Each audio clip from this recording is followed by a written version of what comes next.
As Brumas de Avalon, Livro 2, A Grande Rainha, Capítulo 7.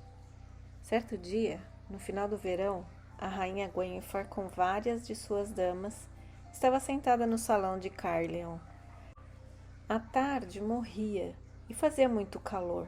A maioria delas fingia tecer ou cardar o que restava da lã daquela primavera para fiar, mas os fusos moviam-se preguiçosamente, e até mesmo a rainha, que era a melhor agulha entre todas elas, suspendera o trabalho de bordar uma bela toalha para o altar, que preparava para o bispo.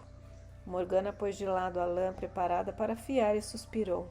Naquela época do ano, sentia-se sempre saudosa da casa, ansiando pelas brumas que, vindas do mar, pairavam sobre os rochedos de tinta gel. Não as via desde criança. Arthur e seus homens, com os cavaleiros da legião de Caerleon, haviam partido para o litoral sul, a fim de examinar o novo forte que as tropas do tratado tinham construído. Não ocorreram ataques naquele verão, sendo bem possível que os saxões, com exceção dos que haviam celebrado o tratado com Arthur e viviam praticamente na região de Kent, tivessem desistido da Bretanha. 2 anos de atividades da legião de cavaleiros haviam reduzido o combate aos saxões a um exercício esporádico de verão. Arthur, porém, aproveitava a tranquilidade da época para reforçar as defesas do litoral. "Estou com sede novamente", disse a filha de Pellinor, Elaine. "Posso ir, minha senhora, pedir que tragam novos jarros d'água?" "Chame Kai, ele se encarregará disso", sugeriu Gwenfar. Ela mudou muito, pensou Morgana. De uma criança tímida e assustada, transformou-se numa rainha. "Você devia ter se casado com Kai quando o rei manifestou tal desejo, Morgana", começou Elaine ao voltar à sua incumbência e sentando-se no banco ao lado dela. "É o único homem de menos de 60 anos no castelo, e sua mulher nunca ficará sozinha metade do ano. Você pode ficar com ele se quiser", respondeu Morgana cordialmente. "Ainda não entendi por que você não o quis", observou Gwenfar, como se lembrasse um velho ressentimento. "Teria sido muito bom. Kai, o irmão de criação do rei, de grande prestígio junto dele, e você, irmã de Arthur e duquesa da Cornualha, por seu próprio direito, agora que a senhora Igraine não sai mais do convento." Drusília, filha de um dos pequenos reis do leste, disse com um riso zombeteiro: "Digam-me, se a irmã e o irmão do rei se casam, o que será isso, senão um incesto?" "Meia-irmã e irmão de criação, sua bruxa", brincou Elaine. "Mas diga-me, senhora Morgana, foram apenas as cicatrizes e a perna manca que a fizeram desistir? Kai não é nenhuma beleza, certamente, mas seria um bom marido." "Não me deixo enganar por você", atalhou Morgana, fingindo um bom humor que não sentia. "Será que aquelas mulheres só podiam pensar em casamentos? Você não se preocupa com a minha felicidade matrimonial com o Kai. Você quer apenas um casamento para quebrar a monotonia do verão. Mas não deve ser ambiciosa. Sir Griflet casou-se com Meleas na última primavera, e acho que isso já é suficiente." Olhou para Meleas, cujo vestido começava a ficar apertado no corpo grávido. "Você vai ter até mesmo uma criança para brincar e mimar no ano que vem, nesta mesma época." "Mas a senhora ainda não se casou, senhora Morgana", atacou Alienor de Gales. "E dificilmente poderia ter encontrado melhor partido do que o irmão de criação do rei. Não tenho pressa de casar-me, e Kai pensava tanto em mim quanto eu nele." Gwenfar riu. "É verdade, ele tem uma língua quase tão ferina quanto a sua, e não é de bom gênio. Sua mulher precisará de mais paciência do que Santa Brígida, e você, Morgana, tem sempre uma resposta ríspida na ponta da língua." "E além disso, se ela casasse, teria de tecer para a família", disse Meleas. Como sempre, Morgana evita sua cota de trabalho na tecelagem. O seu fuso começou a girar e acabou caindo lentamente no chão. É certo que quase não cardo a lã, mas já não há quase lã nenhuma. Desculpou-se Morgana, dando de ombros e apanhando com relutância o fuso caído. "Mas você É a melhor fiadeira entre nós todas, tornou Gwenfar. Seu fio é sempre igual e nunca se rompe. O meu parte-se apenas ao olhar. Sempre tive boa mão. Talvez seja apenas cansada de fiar, já que minha mãe me ensinou quando eu era ainda muito pequena, admitiu Morgana, que começou indecisa a passar o frio entre os dedos. Era verdade, que detestava fiar e evitava esse trabalho sempre que possível. Ficava rodando os fios na mão, o corpo imóvel e apenas os dedos movendo-se, o carretel girando, caindo ao chão, para cima e para baixo, rodando e rodando entre as mãos. Era muito fácil cair em transe. As mulheres falavam dos pequenos acontecimentos do dia, de Meléas e seus enjoos matinais, de uma mulher que chegara à corte de Lot com histórias escandalosas sobre luxúria. Eu poderia contar-lhes muita coisa se quisesse, nem mesmo a sobrinha da sua mulher escapou das suas mãos sensuais. Foi-me necessária toda a presença de espírito e uma língua ferina para não cair na cama de Lot. Para ele, tanto faz ser donzela ou matrona, duquesa ou criada, desde que use saias. Torcer o fio, retorcê-lo, vigiar o movimento do fuso, girando, girando. Gwydion deve estar bem grande, com 3 anos, pronto para a espada de madeira e aos cavaleiros de pau, como fizera para Gareth, em lugar de gatinhos e brinquedos de osso. Lembrava-se do peso de Arthur em seu colo, quando menina ali em Caerleon, na corte de Uther. Era uma felicidade. Gwydion não parecer-se com o pai. Um menino parecido com Arthur na corte de Lot teria estimulado a maledicência. Mais cedo ou mais tarde, alguém somaria 2 mais 2 e chegaria ao resultado certo. Levantou a cabeça, irritada.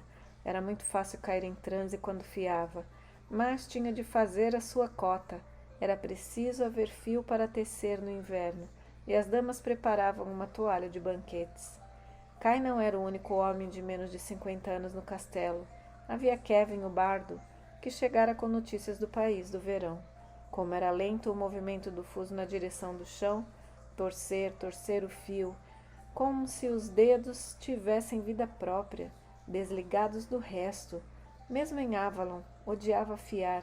Em Avalon, em meio a sacerdotisas, tentara fazer mais do que a sua cota do trabalho entre os potes de tinta para evitar o odioso trabalho de fiar, que liberava a sua mente, enquanto os dedos se mexiam. E enquanto o fio era torcido, parecia a dança espiral em volta do Thor, dando voltas e mais voltas, como no mundo girava em volta do sol no céu, embora os ignorantes achassem que era o contrário. As coisas nem sempre eram como pareciam ser. Bem podia acontecer que o carretel é que desse voltas ao fio enquanto este girava, sobre si mesmo tantas vezes, rodando como uma serpente, como um dragão no céu. Se fosse homem e pudesse sair com a legião de Caerleon, pelo menos não precisaria ficar sentada fiando o tempo todo. Mas até mesmo a legião de Caerleon rodava atrás dos saxões, e este atrás dela, tal como o sangue corria nas veias, o sangue vermelho girando, girando, derramando-se pela areira. Morgana só ouviu seu próprio grito depois de ter ele rompido o silêncio da sala. Deixou cair o fuso, que rolou pelo sangue, que vermelho espalhava-se junto da lareira. Morgana, irmã, machucou-se com o carretel? O que se passa? Sangue na lareira, gaguejou Morgana. Vejam ali, bem em frente ao lugar do rei, abatido ali, como uma ovelha no matadouro, frente ao rei. Elaine sacudiu-a. Tonta, Morgana passou a mão pelos olhos. Não havia sangue, apenas o lento deslizar do sol da tarde. Irmã, o que foi que você viu? Perguntou Gwenfar suavemente. Deus, a mãe, aconteceu de novo. Morgana tentou controlar a respiração. Nada, não foi nada. Devo ter adormecido e sonhado por um momento. Não viu nada? Cala, a mulher gorda do ecônomo fixou o olhar ávido em Morgana. Esta lembrou-se da última vez que entrara em transe enquanto fiava, há mais de 1 ano, e vira o cavalo favorito de Kai quebrar a perna na cocheira, tendo de ser sacrificado. disse com impaciência. Nada. Foi apenas um sonho. Sonhei a noite passada que estava comendo ganso, e não o provo desde a Páscoa. Será que todo sonho é um presságio? Se você vai fazer profecias, Morgana, zombou Elaine, deve dizer-nos alguma coisa sensata, como a época em que os homens voltarão para casa, a fim de que possamos aquecer o vinho, ou se Meleas vai ter um menino ou uma menina, ou quando a rainha ficará grávida. Cale-se, idiota! Murmurou Cala, pois os olhos de Gwenfar encheram-se de lágrimas. A cabeça de Morgana doía, em consequência do transe involuntário. Pontos luminosos pareciam dançar diante de seus olhos, pálidos vermes coloridos que cresciam até ocupar todo o campo de visão. Sabia que devia deixar passar aquela sensação, mas no mesmo momento em que tal pensamento lhe passou pela cabeça, ela explodiu. Estou cansada de todas essas histórias. Não sou nenhuma curiosa de aldeia para andar mexendo com encantamentos para ter filhos ou porções amorosas, presságios e talismãs. Sou uma sacerdotisa e não uma feiticeira. Vamos, calma, disse Meleias tranquilamente. Deixemos Morgana sossegada. Este sol basta para fazer qualquer um ver coisas que não existem. Ainda que ela tenha visto sangue derramado junto da lareira, terá e será talvez, porque algum criado bronco colocará ali um pernil mal assado, e o molho poderá escorrer por aquele lugar. Quer um pouco de água, senhora? Dirigiu-se o balde d'água, mergulhou nele a concha e ofereceu-o a Morgana, que bebeu com avidez. Sempre ouvi dizer que a maioria das profecias dão em nada. Poderíamos até mesmo perguntar-lhe quando o pai de Elaine finalmente encontrará e matará o dragão que a anda perseguindo. Como era de se esperar, aquelas palavras distraíram a atenção. Cala brincou. Se é que há mesmo um dragão, e ele não está apenas buscando uma desculpa para sair de casa quando se cansa de ficar entre as quatro paredes.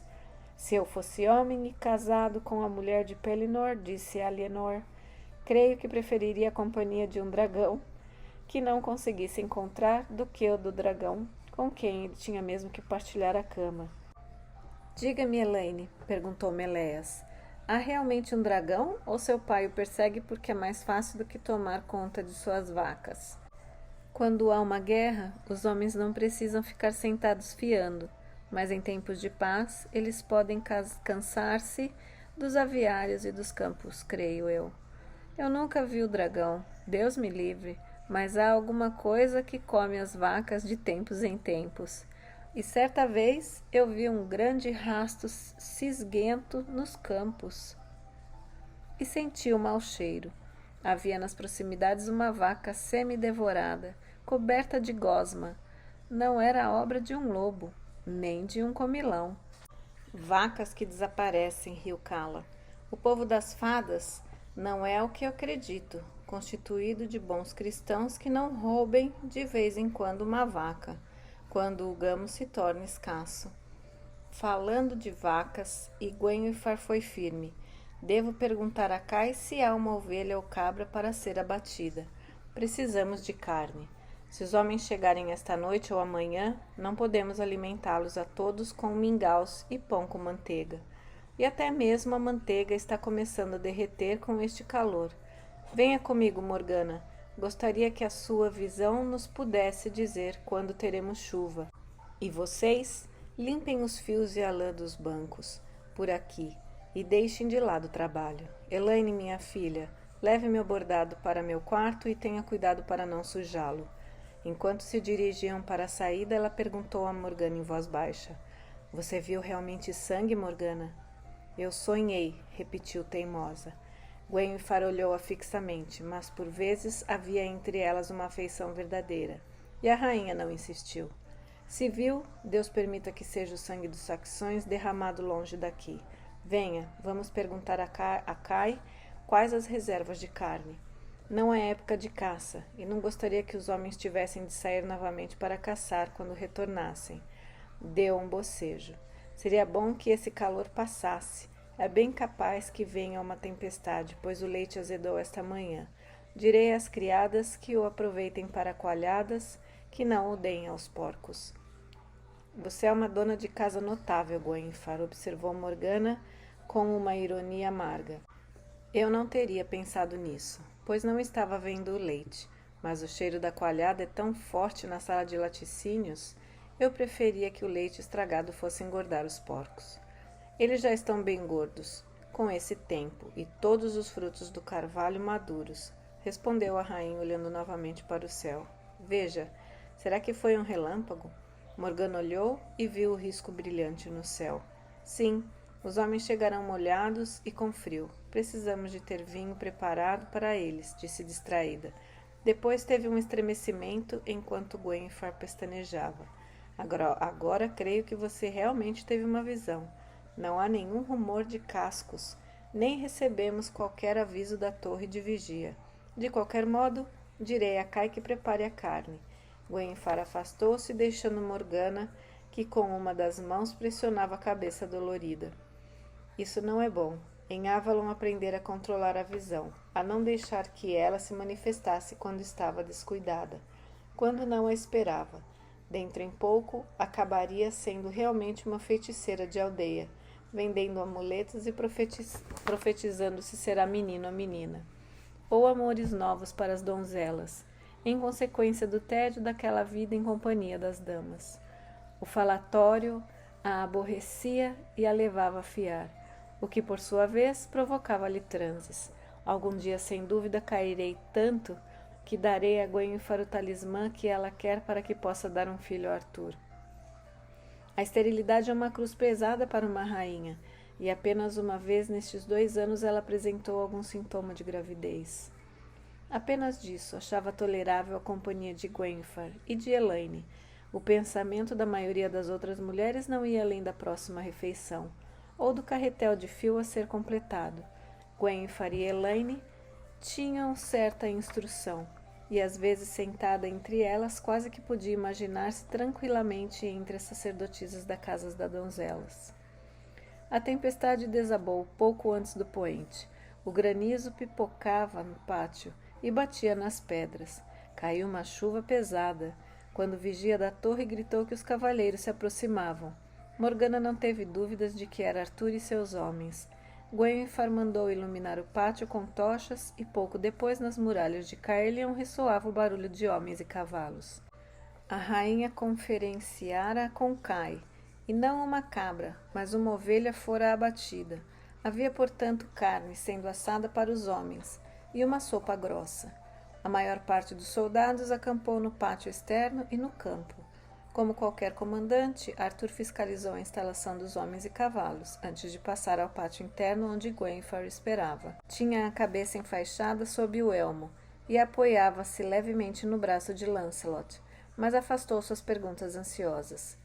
Uma escaramuça, invasores juntos no litoral. Os saxões das tropas do tratado já tinham dado conta da maioria deles. Quando chegamos, sinto o cheiro de carneiro assado.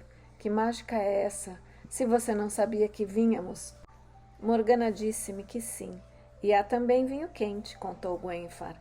Ora, é uma felicidade para um homem faminto ter uma irmã dotada da visão. Sorriu Arthur jovialmente para Morgana, irritando assim sua cabeça dolorida e seus nervos tensos. Beijou-a e voltou-se para Gwenfar. Está ferido, meu senhor, deixe-me ver. Não, já lhe disse que não é nada. Nunca perco muito sangue, você sabe disso, enquanto tenho comigo esta bainha. Mas como passa, depois de todos esses meses? Eu pensei que os olhos dela encheram-se lentamente de lágrimas. Eu estava enganado outra vez. Meu senhor, desta vez eu tinha tanta certeza, tanta. Arthur tomou-lhe a mão, incapaz de expressar a sua decepção ante o sofrimento da rainha. Ora, devemos sem dúvida pedir a Morgana que lhe dê um talismã, disse ele, mas viu com um rosto que se tornava momentaneamente triste. Meleas receber Griflet com um beijo caloroso, empinando orgulhosamente a barriga crescida. Ainda não somos velhos, minha Gwenfar. Mas também já não sou tão jovem, pensou ela.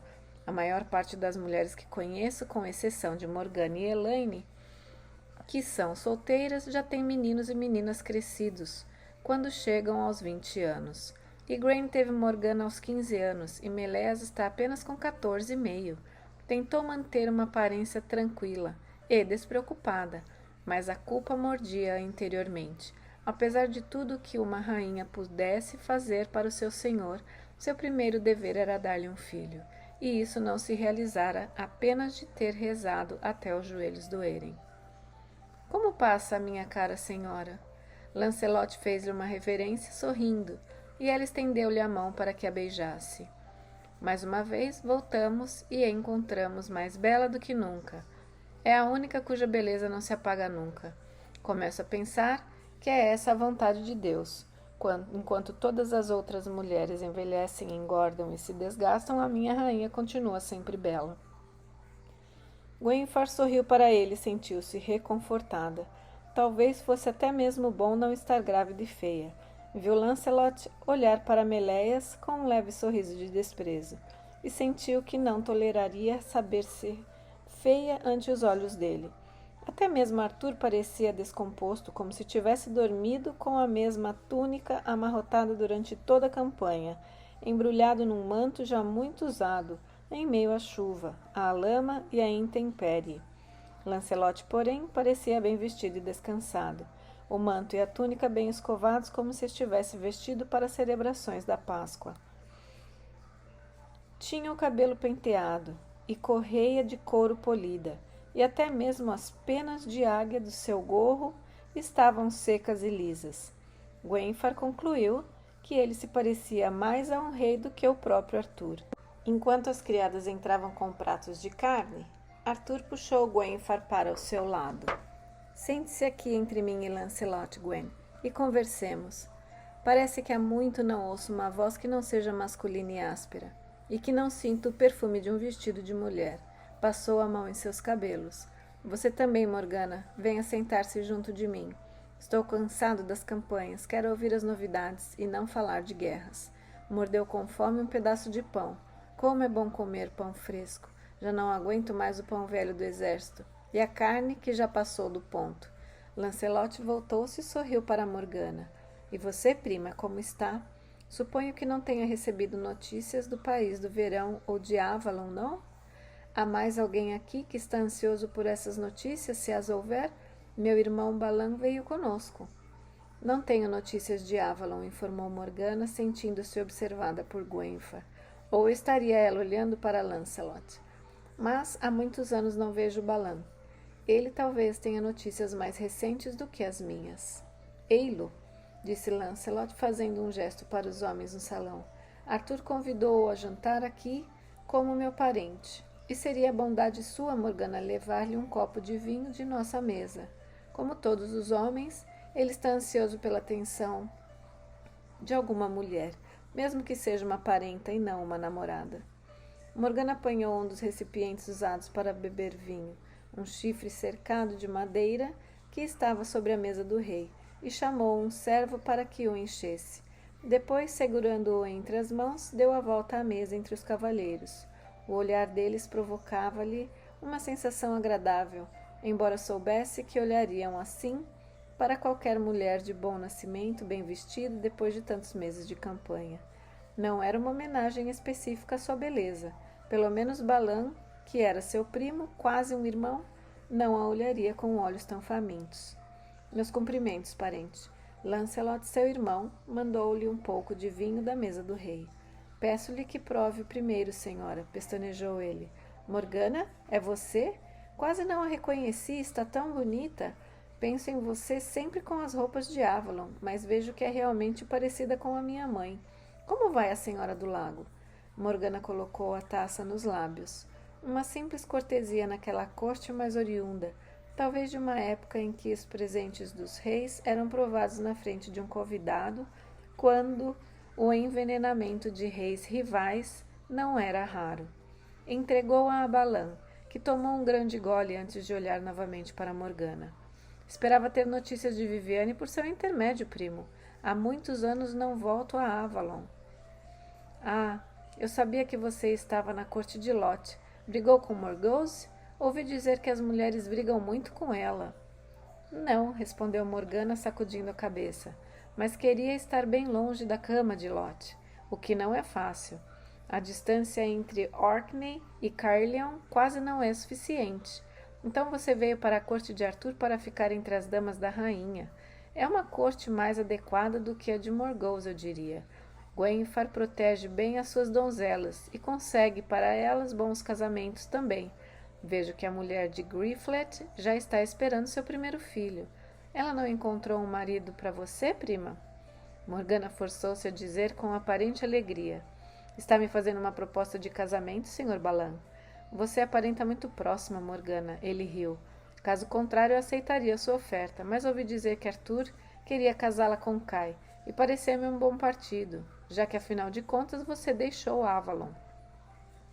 Kai estava tão interessado em mim quanto eu nele. Morgana foi ríspida.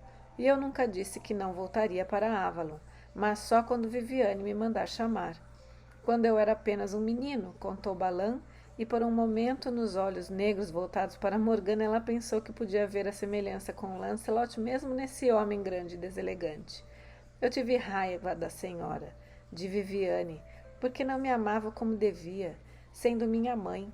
Mas agora creio que compreendo melhor as coisas. Como sacerdotisa, ela não tinha tempo para criar um filho, e por isso confiou-me a quem só fazia isso, e deu ao meu irmão Colasso Balin.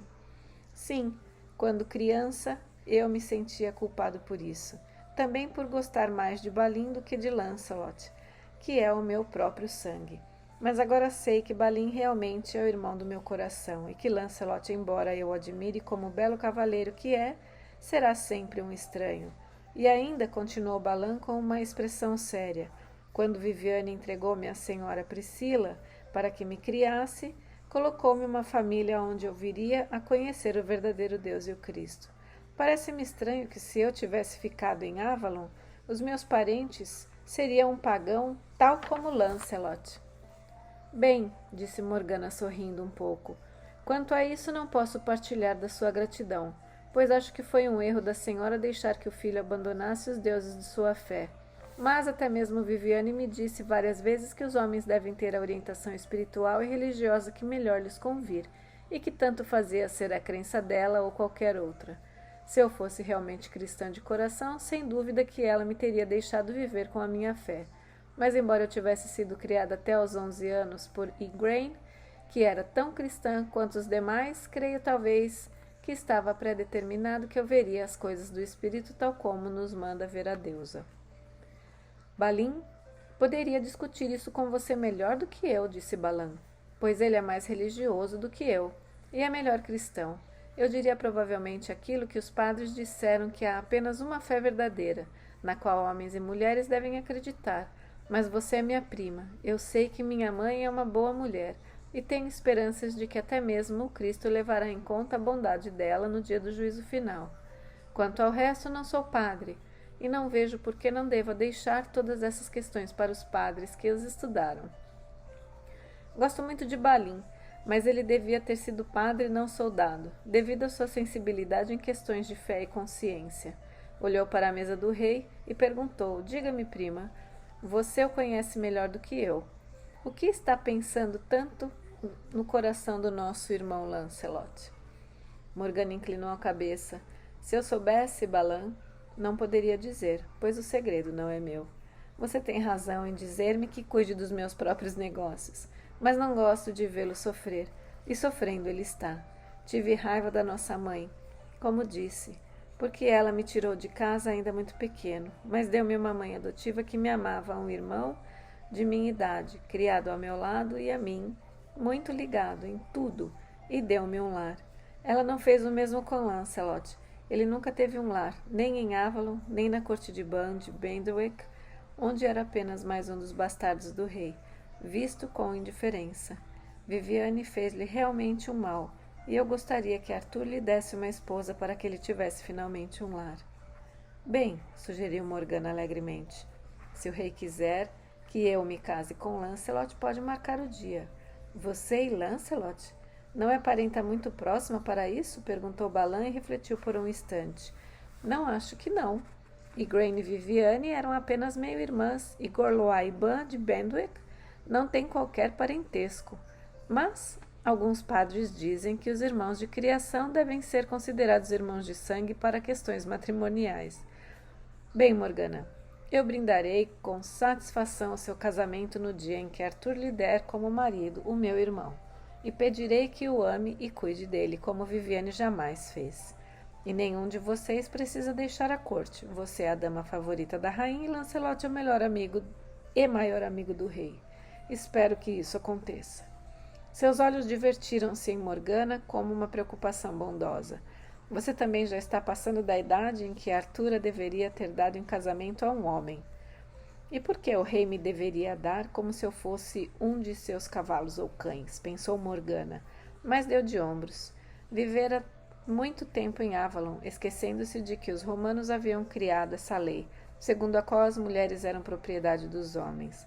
O mundo mudara e era inútil revoltar-se contra o que não podia ser modificado. Pouco depois, ela começou a dar a volta à grande mesa que Gwenhwyfar dera de presente a Arthur, quando do casamento. O grande salão em Caerleon, embora amplo, não era bastante grande para a mesa, e a certa altura Morgana teve de saltar os bancos porque o móvel os empurrava para junto da parede. Também os servos da cozinha tinham de pular pelos bancos, com seus pratos e copos fumegantes. Kevin não está aqui? Perguntou Arthur. Então Morgana deve cantar para nós. Estou ansioso pelas harpas e por todas essas coisas de homens civilizados. Não me surpreendo que os saxões passem o tempo todo em guerras. Ouvi como cantam mal os seus cantores e compreendo que eles não tenham razão para ficar em casa. Morgana pediu a um dos ajudantes que Kai fosse buscar a harpa em seu quarto. Ele teve de pular os bancos na curva da mesa e perdeu o equilíbrio. Só a agilidade com que Lancelot o amparou impediu que o instrumento caísse no chão. Arthur franziu a testa. Foi muita bondade do meu sogro mandar-me essa grande mesa redonda, mas não existe em Caerleon um salão bastante grande para ela. Quando os saxões forem expulsos definitivamente, terei de construir um salão para instalá-la. Então ele nunca será construído, respondeu Kai rindo. Dizer quando os saxões forem expulsos para sempre é como dizer quando Jesus voltar, ou quando o inferno congelar, ou quando nascerem morangos nas macieiras de Glastonbury, ou quando o rei Pellinor matar o seu dragão, emendou Meleas. Vocês não devem rir do dragão de Pellinor, disse Arthur com um sorriso, pois ouvi dizer que foi visto novamente e que ele saiu à sua caça para matá-lo dessa vez. Na verdade, perguntou ao Merlin se conhecia algum encantamento para dragões. Ah, sim, ele foi visto, como a ciranda das bruxas do alto dos morros, ou a dança do anel de pedras na noite da lua cheia, ironizou Lancelot. Há sempre pessoas que veem aquilo que querem. Algumas veem santos e milagres, outras veem dragões ou fadas. Mas nunca conheci homem ou mulher que tivesse visto um dragão ou uma fada. Morgana lembrou-se, contra sua vontade, o dia em Avalon em que fora buscar raízes e ervas, e perdera-se num lugar onde a fada lhe apareceu, e pediu para ficar com seu filho. O que vira realmente? Não teria sido tudo aquilo apenas a imaginação doentia de uma mulher grávida? Você diz isso, apesar de ter sido adotado como Lancelot do Lago? Perguntou Morgana calmamente, e ele voltou-se para ela, dizendo: há momentos em que isso me parece mentira. Não acontece o mesmo com você, Morgana? É verdade, sim, por momentos, respondeu. Mas há ocasiões em que tenho vontade de voltar e muita saudade de Avalon. Ah, eu também, confessou ele. Desde a noite do casamento de Arthur, Lancelot não dera nenhuma demonstração, por palavras ou olhares, de ter por ela outro sentimento que não fosse o de um companheiro de infância ou irmão de criação. Morgana achava que já se resignara a isso, mas assustou-se novamente quando os belos olhos de Lancelot encontraram-se com os seus cheios de bondade. Mais cedo ou mais tarde terá que ser como Balan disse. Somos ambos solteiros, a irmã do rei e o seu melhor amigo.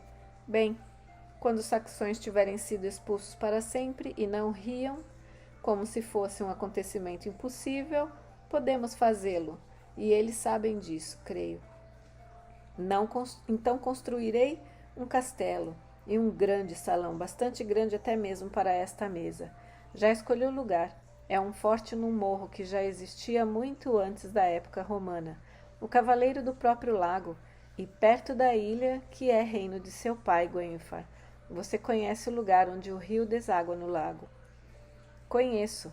Quando pequena fui ali certa vez colher morangos. Havia um velho poço arruinado e encontramos pontas de setas de sílex. Os antigos haviam deixado ali com suas flechas. Como era estranho, pensou Guenfar, lembrar-se de uma época em que gostava de sair ao céu aberto, sem se preocupar se havia ou não uma muralha, ou a proteção de alguma coisa à sua volta. Agora ficava com náuseas e tonta ao afastar-se das muralhas, de um lugar onde pudesse vê-las e tocá-las. Por vezes sentia uma contração de medo no estômago, até mesmo quando atravessava o pátio, e tinha de correr novamente para dentro do castelo. É um lugar fácil de fortificar, disse Arthur, embora eu espere que, uma vez liquidados os saxões, tenhamos calma e paz nessa ilha. Desejo pouco digno de um soldado, irmão, observou Kai. O que fará numa época de paz? Chamarei Kevin o bardo para compor canções, e domarei meus próprios cavalos e montarei por prazer, respondeu Arthur. Os meus companheiros e eu criaremos nossos filhos sem colocar uma espada em suas mãozinhas antes de que tenham chegado à idade adulta. E não preciso ter medo de que fiquem aleijados ou sejam mortos antes de serem homens. Kai não teria sido melhor se você não tivesse sido mandado para a guerra antes de ter idade suficiente para saber defender-se? Por vezes parece-me ter sido um erro que você, e não eu, tenha ficado defeituoso, porque Hectório queria-me a salvo para Uther. Olhou com preocupação e carinho para seu irmão de criação, e Kai retribuiu com um sorriso.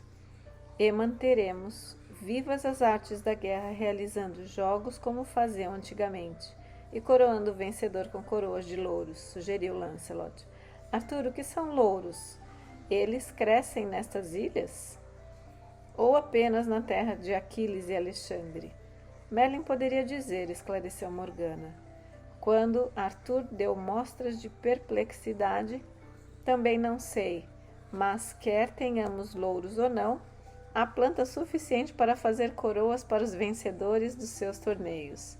E daremos coroas também para os arpistas, tornou Lancelot. Cante, Morgana. É melhor que eu cante para você agora, disse ela, pois quando vocês homens realizarem seus torneios, não creio que deixem as mulheres cantar. Tomou a harpa e começou a tocar. Estava sentada quase que no mesmo lugar, onde naquela tarde vira o sangue derramar-se pela lareira do rei. Viria tal coisa acontecer ou seria fantasia? Porque deveria pensar que ainda tinha visão. Ela nunca lhe ocorreria nos últimos tempos, a não ser naqueles transes pouco desejados. Começou a cantar um velho lamento que ouvira em Tintagel, o lamento de uma pescadora que vira os barcos varridos pelo mar. Sabia que os encantava com a sua voz, e no silêncio do salão começou a cantar também as velhas canções das ilhas, que aprendera na corte de Lot. A lenda da sereia que saiu do mar para conhecer um amante mortal, canções das pastoras solitárias, canções de Fiares e Cardar, o linho. Mesmo quando sua voz ficou rouca, não se cansaram de pedir mais, mas Morgana levantou as mãos em protesto. Chega! Não, realmente não posso cantar mais, estou rouca como um corvo. Pouco depois, Arthur mandou que os servos apagassem as tochas do salão e levassem os convidados para os quartos. Uma das tarefas de Morgana era fazer com que as mulheres solteiras do séquito da rainha fossem dormir tranquilas num grande quarto, atrás da própria câmara de Guenfar, numa ala situada no extremo oposto daquela que ficavam os soldados. Demorou-se, porém, um momento, os olhos fixos de Arthur e Guenfar, que davam boa noite a Lancelot. Ordenei às criadas que preparassem a melhor cama de hóspedes para o Sr. Lancelot, informou a rainha, mas ele riu e sacudiu a cabeça. Sou um soldado. É meu dever verificar se os homens e os soldados estão instalados para passar a noite antes de deitar-me. Arthur riu, envolvendo com o braço a cintura de Guenfar. Precisamos casá-lo, Lance, para que não passe as noites no frio. Fiz de você o meu capitão da cavalaria, mas não precisa passar as noites dormindo com os cavalos. Gwenfar sentiu uma pontada no coração ao ver os olhos de Lancelot. Parecia-lhe que podia ler os pensamentos do rapaz, que ele diria em voz alta, se pudesse, o que já dissera uma vez. Meu coração está tão cheio da minha rainha que não há nele lugar para nenhuma outra mulher. Conteve a respiração, mas o moço apenas suspirou e riu. E ela pensou, não, sou uma mulher casada, uma mulher cristã. É pecado até mesmo obrigar tais pensamentos. Terei de fazer penitência. E sentindo a garganta tão apertada que não conseguia engolir, não pôde evitar outro pensamento indesejado. Penitência suficiente já é o ato de ter de separar-me de quem amo. E deu um soluço, fazendo com que Arthur, sobressaltado, se voltasse para ela. O que foi, meu amor? Machucou-se? Alfinete picou-me. Desculpou-se, afastando os olhos, fingindo que o procurava nas pregas da roupa. Viu que Morgana observava e mordeu o lábio. Ela está sempre me vigiando. E ela tem a visão. Será que conhece todos os meus pensamentos pecaminosos? Será por isso que me olha com tanto desprezo? Morgana, porém, nunca lhe demonstrara outro sentimento que não fosse a bondade de uma irmã. E quando estivera grávida, no primeiro ano do casamento, quando havia contraído a febre e abortara a criança aos 5 meses, não suportara ter ao lado nenhuma outra de suas damas. Morgana cuidara dela quase que como uma mãe, porque agora ser tão ingrata. Lancelot desejou-lhes as boas noites novamente e retirou-se. Gwenfar tinha uma consciência quase dolorosa de que o braço de Arthur a envolvia pela cintura e de que havia desejo nos seus olhos. Bem, haviam estado separados por muito tempo. Experimentou, porém, um ressentimento súbito e intenso. Nunca mais fiquei grávida desde aquela ocasião. Será que ele não pode nem sequer dar-me um filho? Ah, mas sem dúvida a culpa era dela. Uma das parteiras dissera-lhe que era como uma doença do gado, quando deitam fora suas crias antes do tempo repetidamente, e que por vezes as mulheres também tinham a mesma doença, de modo que não conseguiam conservar as crianças, mais do que 1, 2 meses, 3 no máximo. De certa forma, talvez por falta de cuidado, ela devia ter contraído aquela doença. Talvez tivesse ido à leiteira numa ocasião em que não devia ter bebido o leite de uma vaca que tinha perdido a cria antes de nascer. De modo que a vida do filho e herdeiro de seu marido fora prejudicada, e tudo por culpa sua. Sufocada pela ideia, acompanhou Arthur até o aposento deles. Não estou apenas brincando, Gwen, disse Arthur, sentando-se para descalçar suas botas de couro. Devemos casar Lancelot. Você já viu como todos os meninos correm para ele e como os trata bem? Ele deve ter filhos. Ora, Gwen, já sei, devemos casá-lo com Morgana. Não! A palavra foi arrancada antes que pensasse e Arthur voltou-se para ela espantado. O que há com você? Não lhe parece perfeito a escolha ideal, minha irmã e meu melhor amigo? E os seus filhos? Veja bem, seriam herdeiros de nosso trono, de qualquer modo, se os deuses não nos quiserem dar filhos. Não, não chore, meu amor, pediu ele, e Gwenfar sabia, humilhada e envergonhada, que o seu rosto se contorcia com o pranto. Não pretendi fazer-lhe qualquer crítica, minha querida. Os filhos vêm quando a deusa quer, mas só ela sabe quando teremos filhos, ou se chegaremos a tê-los. E embora Gawain me seja muito caro, não tenho nenhuma vontade de colocar no trono um filho de Lot, quando eu morrer. Morgana é filha de minha mãe e Lancelot é meu primo. É claro que para Lancelot pouco importa ter filhos ou não, suspirou Gwenfar. Ele é o 5º ou 6º filho do rei Ban, e além disso, bastardo. Nunca esperei ouvir de você, entre tanta gente, uma censura ao meu parente e mais caro amigo pelo seu nascimento. E ele não é um bastardo comum, mas filho do grande casamento. Heresias pagãs. Se eu fosse rei Ban, fazia uma limpeza em todo esse lixo de feitiçaria do meu reino, o que você também devia fazer. Arthur mexeu-se constrangido, enfiando-se sob as cobertas da cama. Lancelot não teria muita razão para gostar de mim se eu expulsasse a sua mãe deste reino. E jurei respeitar Avalon, pela espada que me deram ao ser feito rei. Gwenfar olhou para a grande espada Excalibur pendurada junto à beirada da cama de sua bainha mágica, coberta de símbolos místicos que pareciam brilhar à luz do luar e zombar dela. Apagou a luz e estendeu-se ao lado de Arthur, dizendo: Nosso Senhor Jesus Cristo há de proteger você melhor do que todos esses encantamentos de feitiçaria. Você não se deve se envolver com nenhuma das suas deusas, as suas bruxarias antes de ser feito rei, não. Sei que isso fazia na época de Uther, mas esta terra é cristã. Arthur sentia-se pouco à vontade ao dizer: há muita gente nesta terra, o povo antigo que vivia aqui muito antes da chegada dos romanos, e não podemos proibir essa gente de amar os seus deuses. E quanto ao que aconteceu comigo antes de minha coroação, bem, isto não lhe diz respeito, Gwenfar. Os homens não podem ter dois senhores, continuou ela, surpresa com a sua ousadia. Eu preferia que fosse um rei totalmente cristão, meu senhor. Devo fidelidade a todo o meu povo, e não apenas aos que seguem o Cristo. Parece-me que esses são os seus inimigos, e não os saxões. A verdadeira guerra para um rei cristão deve ser apenas contra os que não seguem Cristo. Arthur riu, ainda pouco à vontade. Você parece o bispo Patrício. Ele preferiria que convertêssemos os saxões em lugar de eliminá-los, para que pudéssemos viver em paz com eles. Quanto a mim, sou como os padres que viviam aqui antigamente, que quando lhes pediram que mandassem missionários para os saxões, sabe o que responderam? Não. Nunca ouvi essa história.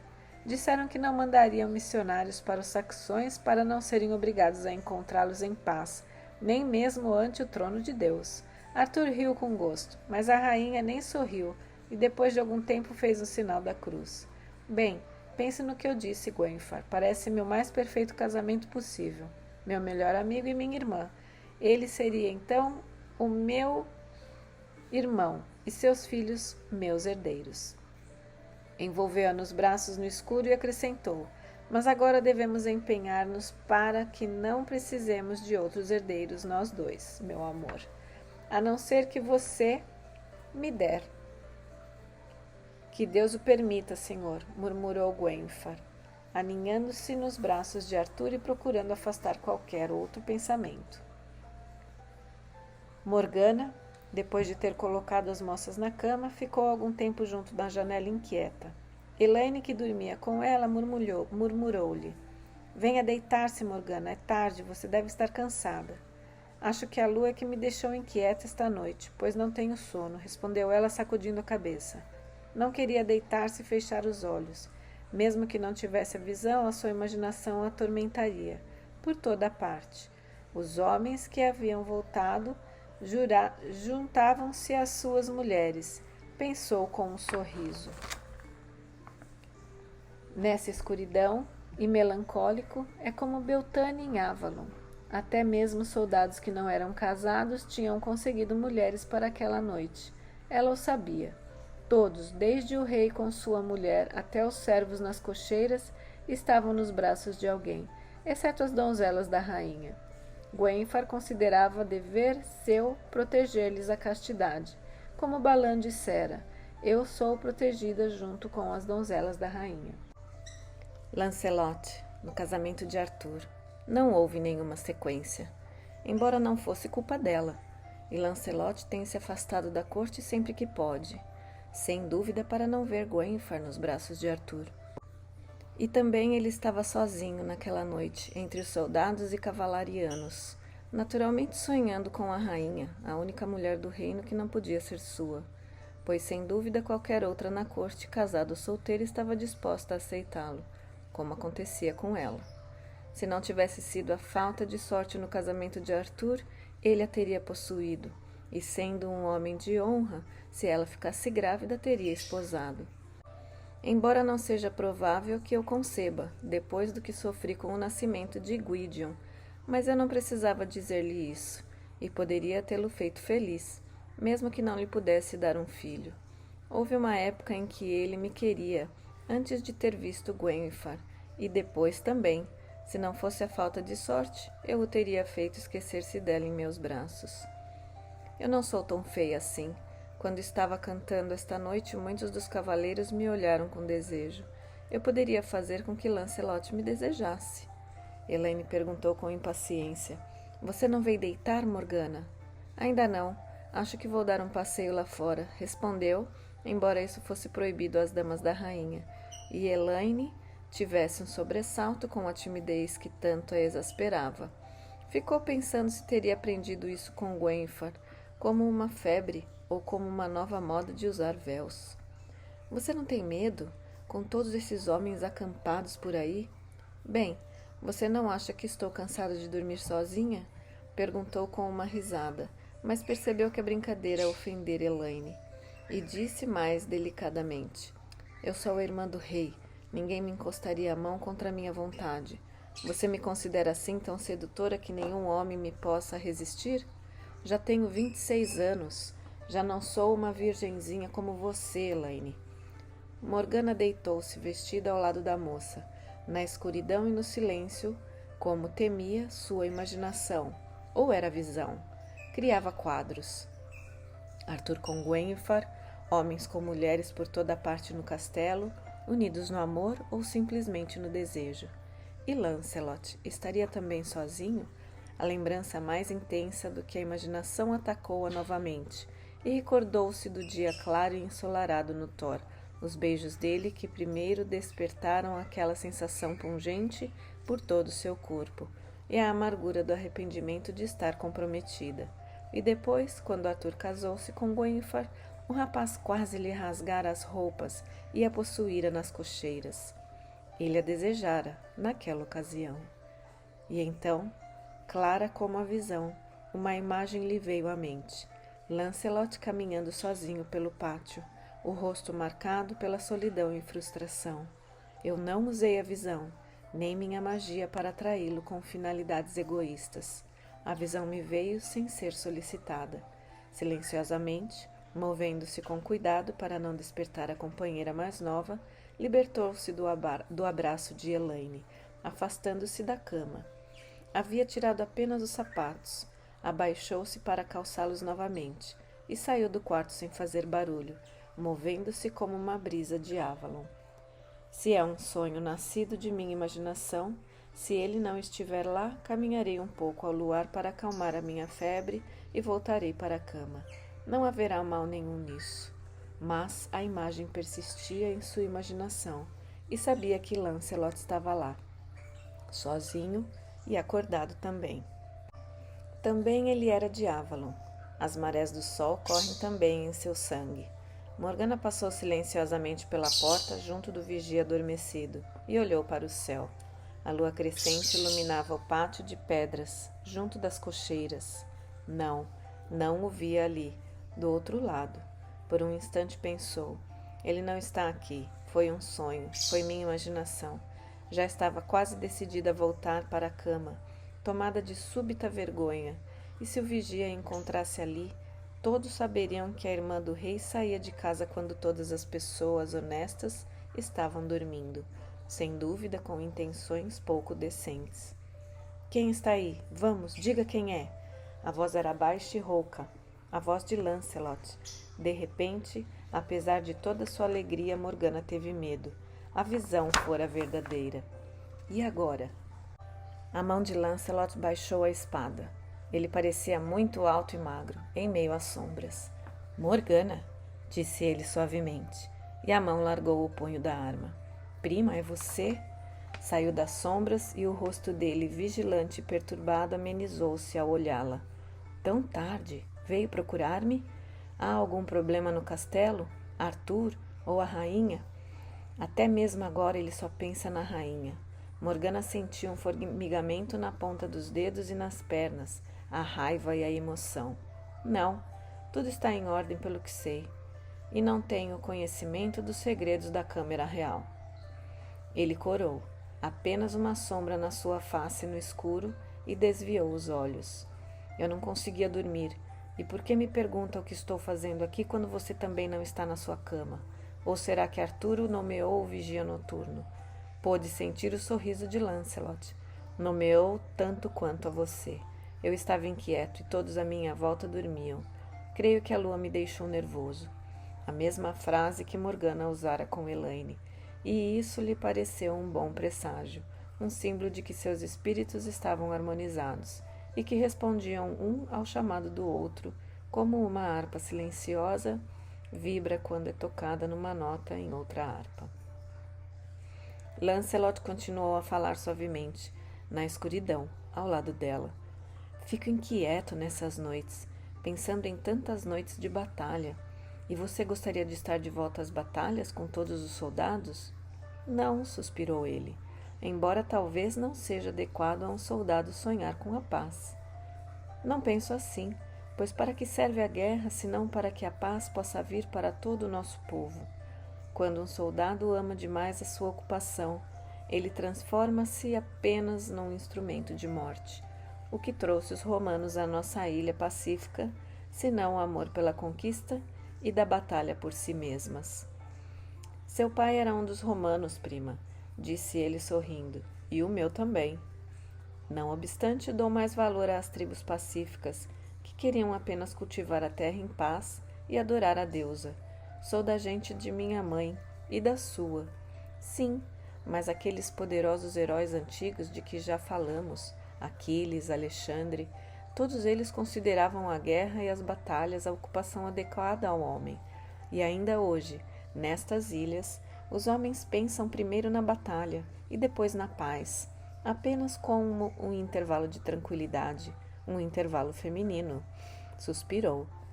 São pensamentos sombrios. Não é de surpreender que afugentam o sono, Morgana. Esta noite eu daria todas as grandes armas que já foram forjadas e todas as canções sobre Aquiles e Alexandre em troca de uma maçã de Avalon. Voltou a cabeça para o outro lado, e a moça segurou-lhe a mão. Eu também, primo. Não sei por que estou com saudades de Avalon. Não vivi lá por muito tempo, cismou Lancelot intrigado. Mesmo assim, considero-o o melhor lugar da terra, se é que está nesta terra. A velha mágica druida, ao que me parece, afastou-o deste mundo, porque era demasiado bom para nós, homens imperfeitos, e deve ser como um sonho do céu, impossível. Recobrou-se com uma pequena risada. Meu confessor não gostaria de me ouvir dizer essas coisas. Morgana também riu baixo. Então você se tornou cristão, Lance?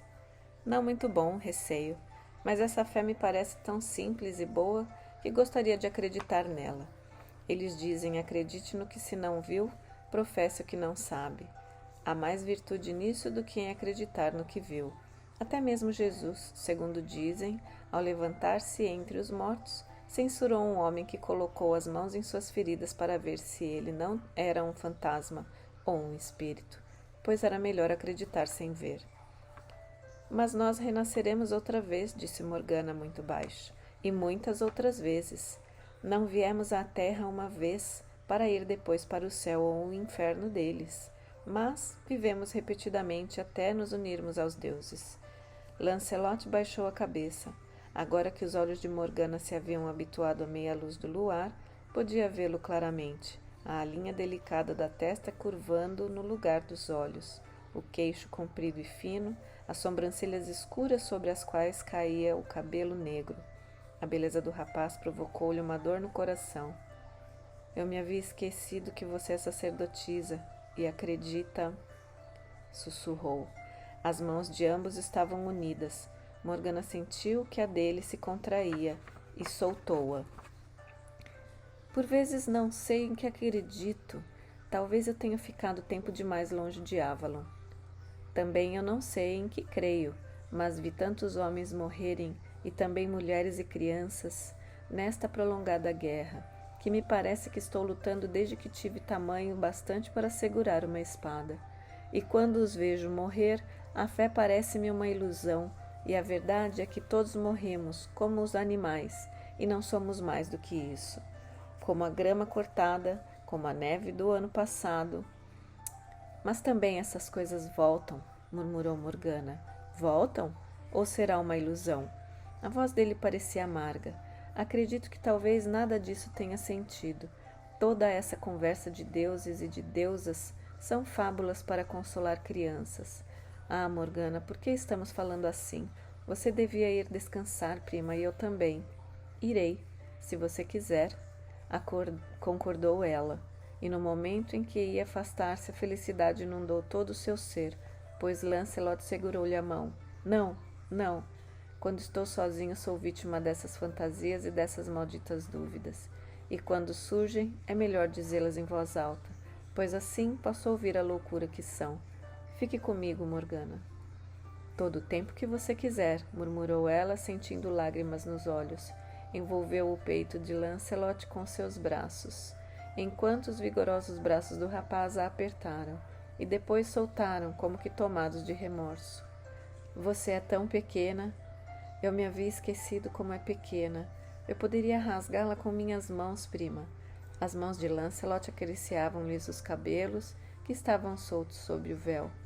Ele afastou-os e torceu uma ponta entre os dedos. Morgana, Morgana, por vezes tenho a sensação de que você é uma das poucas coisas na minha vida que é totalmente boa, como uma daquelas fadas de que falam as lendas, que vem de uma terra desconhecida e dizem palavras de esperança e beleza para os mortais, e parecem novamente para as ilhas do oeste, para nunca mais serem vistas. Mas eu não irei embora, murmurou ela. Não. Num dos extremos do pátio havia um tronco onde os homens por vezes se sentavam, esperando seus cavalos. Ele a puxou para lá e disse: Sente-se aqui junto a mim. E depois hesitou. Não, aqui não é lugar para uma dama. E começou a rir. Nem a cocheira naquele dia, você se lembra, Morgana? Pensei que você tinha se esquecido, depois que aquele cavalo diabólico derrubou. Não deve chamá-lo de diabo. Ele salvou a vida de Arthur em combate, mais de uma vez. Arthur o considera seu anjo da guarda. Ah, aquele foi um dia de erros. Eu teria feito mal possuindo-a daquela maneira, prima. Há muito queria pedir-lhe perdão e ouvir da sua boca que não me guardava rancor. Rancor? Morgana olhou e sentiu-se tonta de tanta emoção. Rancor? Talvez contra aqueles que nos interromperam. Verdade? A voz dele era suave. Lancelot segurou-lhe o rosto entre as mãos e inclinou-se, colocando os lábios contra os dela. Morgana deixou-se agarrar, abrindo a boca sob aqueles lábios. Ele não usava barba ao estilo romano, e sentiu a maciez levemente áspera de sua pele contra o rosto, a cálida doçura de sua língua penetrando-lhe a boca. Lancelot apertou-a mais, quase levantando-a nos pés, com um leve murmúrio. O beijo durou até que ela, involuntariamente, teve de recuar um pouco para respirar, e ele riu, um som miraculoso. Aqui estamos outra vez. Parece que já estivemos aqui, e dessa vez eu cortarei a cabeça de quem nos vier interromper. Mas estamos aqui nas cocheiras, beijando-nos como servos. E agora, Morgana, para onde vamos? Não sabia. Não havia nenhum lugar seguro para eles. Não podia levá-lo para o seu quarto onde Elaine também dormia, além de mais 4 damas de Gwenfar, e o próprio Lancelot afirmara que preferia dormir entre os soldados, e no fundo de sua mente, alguma coisa dizia que não devia ser assim. A irmã e o amigo do rei não deviam sair à procura de um monte de feno. O caminho certo, se realmente se queriam, era esperar até amanhã e pedir autorização a Arthur para se casarem. Mas no coração, escondia num canto para que ela não tivesse de tomar consciência. Estava a certeza de que Lancelot não queria isso. No momento de desvario, poderia desejá-la apenas, e por um momento de paixão, iria arrastá-lo a um compromisso para toda a vida. Os costumes das festas tribais eram mais sinceros. Um homem e uma mulher que tivessem o sol e o luar no sangue podiam juntar-se como queria a deusa, e mais tarde, se o desejassem, morar juntos e criar filhos. Depois pensava-se em casamento. Sabia no fundo do coração que não tinha realmente vontade de casar-se com Lancelot, ou qualquer outro, embora sentisse que para ele, para o bem de Arthur e até mesmo de Gwenfar, seria melhor afastá-lo da corte. Foi, porém, um pensamento passageiro. Estava tonta com a proximidade de Lancelot, cujo coração pulsava junto do seu rosto. Ele a queria. Naquele momento não pensava em Gwenfar ou em alguém que não fosse ela. Que seja como quer a deusa, homem e mulher. Eu sei, murmurou segurando-lhe a mão. Contornando as cocheiras e a forja, havia uma trilha que levava ao pomar. A grama era alta e macia, e por vezes as mulheres ali se sentavam nas tardes de sol. Lancelot estendeu o manto sobre a grama. Em torno deles pairava o aroma indefinível das maçãs verdes e da relva, e Morgana pensou, quase que poderíamos estar em Avalon. Com o jeito que ele tinha de repetir-lhe os pensamentos, disse: encontramos para nós um pedaço de Avalon esta noite. E puxou-a para si. Tirou-lhe o véu, acariciou-lhe os cabelos, mas não parecia ter pressa de ir além, segurando-a com delicadeza, inclinando-se repetidamente para beijá-la no rosto ou na testa. A grama está seca, não houve sereno. Provavelmente choverá antes de amanhecer, murmurou acariciando os ombros e as mãos pequenas de Morgana. Sua mão calejada pela espada era tão dura que Morgana teve um sobressalto e recordou-se que era 4 anos mais velha do que ele. Conhecia sua história. Lancelot nascera quando Viviane já considerava passado o seu período de fertilidade. Os longos dedos do rapaz podiam cobrir toda a sua mão e escondê-la. Ele brincou com os dedos de Morgana, com seus anéis, levando a mão até a gola do vestido, desabotoando-a.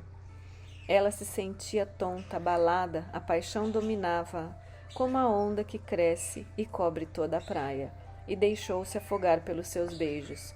Ele murmurou alguma coisa que não ouviu, mas não perguntou o que era. Já não podia pensar em palavras. Lancelot teve de ajudá-la a tirar o vestido. As roupas usadas na corte eram mais complicadas do que os trajes simples da sacerdotisa, e ela se sentia pouco à vontade, desajeitada. Ele gostaria dela? Seus seios pareciam flácidos e caídos. Estavam assim desde o nascimento de Gwydion. Lembrava-se de que quando o rapaz os tocara pela primeira vez eram pequenos e firmes. Mas ele não parecia notar, acariciando-os, segurando os bicos entre os dedos e depois suavemente entre os lábios e os dentes.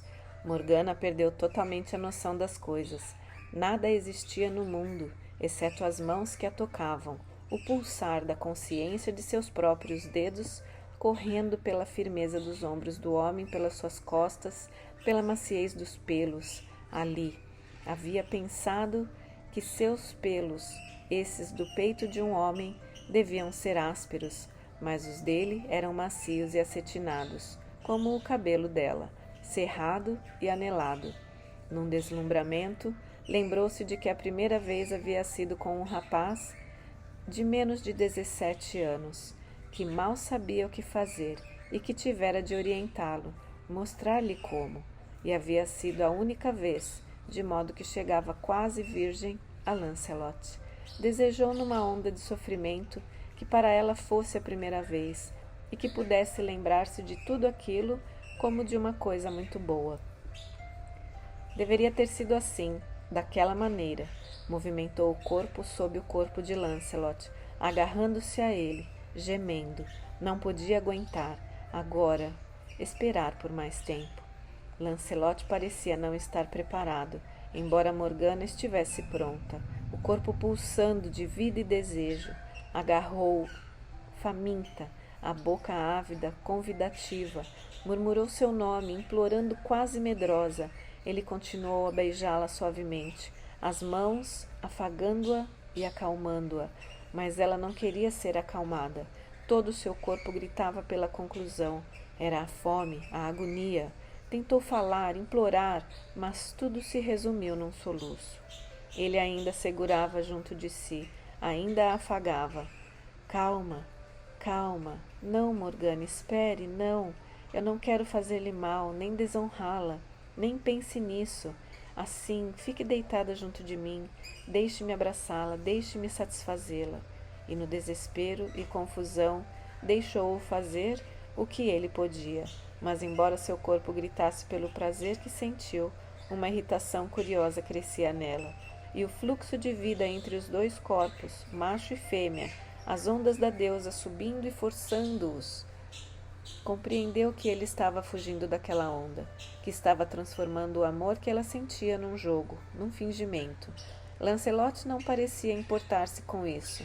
Dava a impressão de pensar que assim devia ser, que ambos teriam prazer, como se nada importasse, a não ser os corpos, como se não houvesse uma união maior com toda aquela força.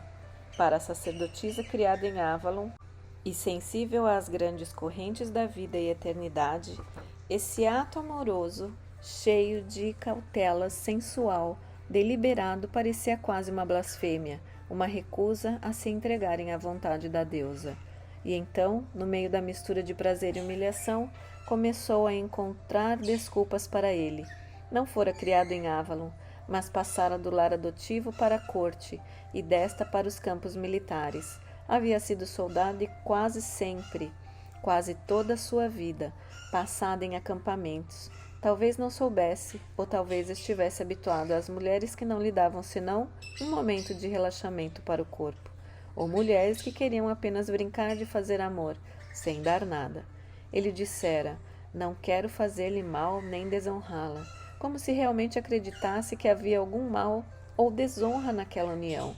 Satisfeito, ele se afastara um pouco, mas ainda a tocava, brincava com ela, passando os dedos pela fina penugem das coxas, beijando-a no pescoço e nos seios. Fechou os olhos, segurando-o, irritada e desolada. Mas talvez fosse isso que merecia. Agira como uma prostituta procurando-o e merecia ser tratada assim. E estava tão excitada que o deixara possuí-la daquela maneira. Teria deixado que fizesse qualquer coisa, sabendo que se pedisse mais, perderia até mesmo isso. E ansiava por ele, ainda tinha fome dele, com uma dor intolerável que jamais seria satisfeita totalmente. E ele não a queria realmente. Seu coração ainda ansiava por Gwenfar, ou por alguma mulher que pudesse possuir sem contato maior do que esse encontro de peles e sem maior significação. Uma mulher que se entregasse, sem pedir nada, mais do que prazer. Em meio à dor e à fome de seu amor, um leve sentimento de desprezo surgiu, e com isso a maior de todas as agonias, a de que não o amava menos, a de saber que sempre o amaria tal como o amava naquele momento de fome e desespero. Sentou-se, puxando o vestido e atando-o nos ombros com os dedos trêmulos. Lancelot sentou-se também, em silêncio, estendendo a mão para ajudá-la e ajustar a roupa. Depois de um longo tempo, ele disse arrependido: agimos mal, minha Morgana, você e eu. Está com raiva de mim? Ela não podia falar. A garganta contraída de dor disse por fim, forçando a voz a formar as palavras: não, com raiva não. Sentiu que ia levantar a voz e gritar, exigindo de que ele não podia lhe oferecer e talvez nenhuma mulher. Você é minha prima, minha parenta, mas não lhe diz mal algum. Sua voz ainda tremia. Pelo menos não me poderia sentir culpado disso, de tê-la desonrado perante toda a corte. Eu não faria isso nem em troca do mundo. Acredite, prima, eu gosto muito de você. Morgana já não podia conter os soluços. Lancelot, imploro-lhe, em nome da deusa, não fale assim. O que mal houve? Estava de acordo com ela, aquilo que ambos queríamos. Ele teve um gesto de sofrimento. Você fala da deusa de coisas pagãs. Quase me faz medo, prima, quando eu quero manter-me livre do pecado. E apesar disso, voltei meus olhos para você, com luxúria, sabendo que era um erro. Apanhou as roupas com as mãos trêmulas e, por fim, quase sufocou. O pecado parece-me mais mortal, eu acho, do que é realmente. Eu gostaria que você não fosse tão parecida com minha mãe, Morgana. Foi como um tapa no rosto, como um golpe traiçoeiro e cruel. Por um instante ela perdeu a fala. Depois parecia que toda a ira da deusa a dominava. E viu-se levantar e crescer, sabendo que era o encantamento da deusa que baixava, como acontecera na barca de Avalon. Embora pequena e insignificante, naquele momento ela se tornava maior do que Lancelot, e viu o cavaleiro poderoso, o capitão da cavalaria do rei, encolher-se, pequeno e assustado, como todos os homens ante a presença da deusa. Você é um desprezível idiota, Lancelot. Não merece sequer ser amaldiçoado. Voltou-se e fugiu, deixando-o sentado ali, com a roupa ainda meio vestida, olhando-a com espanto e vergonha. Morgana sentia o coração bater. Metade dela queria gritar com Lancelot e a outra metade desejava chorar de agonia, de desespero, implorar o amor mais profundo que lhe fora negado por ele, que a rejeitara, recusando-se à deusa que nela havia. Pensamentos fragmentados passaram-lhe pela cabeça.